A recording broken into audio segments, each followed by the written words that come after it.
prinsip-prinsip dasar dari aklimatisasi anggrek ini. Hal-hal yang harus dipahami secara mendasar.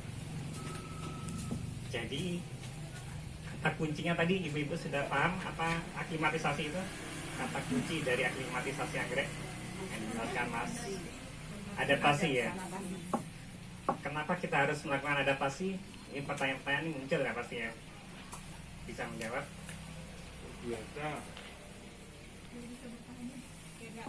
Terjadi perbedaan ya, betul. Tidak kaget, tidak shock, tidak stres ya, betul ya.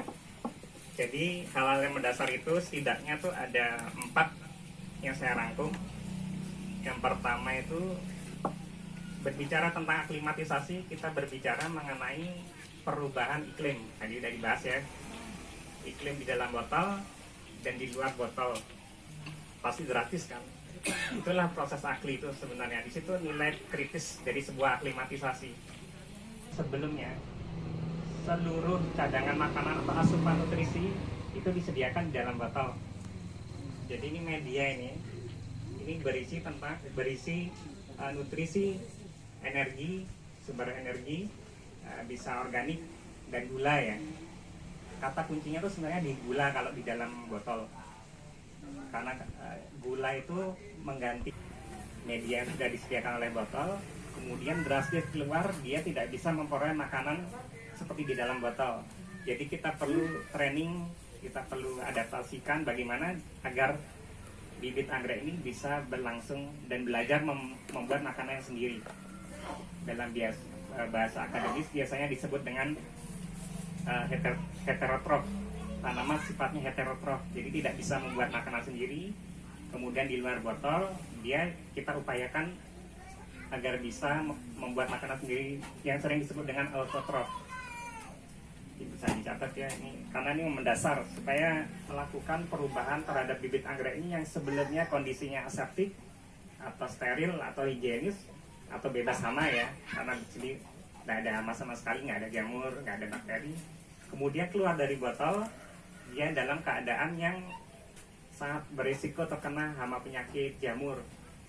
Jadi apa tadi? Poin yang ketiga tadi, sebelumnya dia aseptik menjadi sebaliknya ya. Kemudian prinsip dasar yang terakhir, kalau kita berbicara dengan aklimatisasi, kita berbicara mengenai jaringan muda, jaringan bayi yang sifatnya rentan, tidak kuat menghadapi lingkungan yang ekstrim begitu ya, kurang lebih. Di sini saya menjelaskan jaringan muda ini tanda-tandanya yang terjadi pada anggrek ini setidaknya ada 3 yang membedakan dengan tanaman anggrek yang dewasa. Maaf, mungkin terlalu cepat atau bisa dipahami ya? Bisa ya? Mungkin saya bahasanya agak serius nggak seperti Mas Gus ya. Jadi anggrek ini berbeda dengan tanaman yang dewasa yang di dalam botol. Dia kalau karakteristik yang paling menonjol itu ada tidaknya lapisan lilin. Jadi anggrek ini kalau dewasa tuh ada lapisan lilinnya bagian atasnya. Lapisan lilin ini gunanya untuk proteksi alamnya serangan hama dan penyakit. Nah kalau di bibit ini belum ada. Jadi serangan hama itu lebih mudah dibandingkan yang dewasa, lebih rentan lah bahasanya. Sehingga nanti ada perawatan atau tips-tips khusus untuk menangani itu ya. Kemudian ciri yang kedua dari anggrek yang masih kecil dibandingkan dewasa itu jaringan pembuluh pengangkutannya, maksudnya transportasi energi, transportasi cadangan makanan itu kalau di dalam anggrek yang masih kecil ini itu belum berkembang dengan baik dibandingkan yang dewasa. Misal dari akar ke daun, dari daun ke seluruh bagian batang dan semisalnya. Kemudian ciri yang ketiga ini, Ibu pernah mendengar yang namanya stomata? Dan ada yang bisa tahu stomata itu apa? Mulut daun. Mata daun ya.